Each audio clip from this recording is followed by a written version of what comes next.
নমস্কার, আমি হলাম অর্পিতা। তো আজকে নিয়ে এসেছি নতুন একটা কেকের ভিডিও নিয়ে। আর এই কেকটি ছিল বেশ ইউনিক। এই কেকটি যখন আমাকে ক্লায়েন্ট অর্ডার দেয় তখন সে আমাকে জানায় তুমি একটা কেকের মধ্যে দুটো ফ্লেভার করে দিও। আমি বললাম একটা কেকের মধ্যে দুটো ফ্লেভার? বললো হ্যাঁ, একটু চেষ্টা করো। বললো আচ্ছা বেশ, করে দেবো। যেহেতু কাস্টমারের আবদার, তাই কাস্টমারের আবদার অনুযায়ী আমি একটি কেকের মধ্যে দুটো ফ্লেভার করেছিলাম।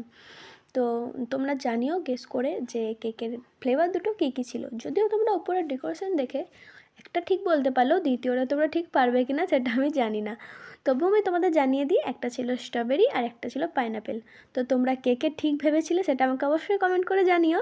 আর হ্যাঁ, যখন আমাকে কেকটির অর্ডার দেওয়া হয় তখন আমি জিজ্ঞাসা করেছিলাম কেকটি কোন পারপাসে নেওয়া হচ্ছে। তো সে জানায় যে কেকটি নর্মাল বাড়িতে খাওয়ার জন্যই নেওয়া হচ্ছে। যেহেতু বাড়িতে নর্মাল খাওয়ার জন্য নেওয়া হচ্ছে, সেক্ষেত্রে আমি কেকটা সিম্পল ডিজাইনে করেছিলাম। তো তোমরা আমাকে কমেন্টে জানিও যে এই সিম্পল কেকের ডিজাইনটা তোমাদের কেমন লেগেছে। আমার তো সিম্পল ডিজাইনের কেকগুলোই বেশ ভালো লাগে। তো আজকের মতো এত দূর অবধি। টাটা। সবাই ভালো থেকো, সুস্থ থেকো।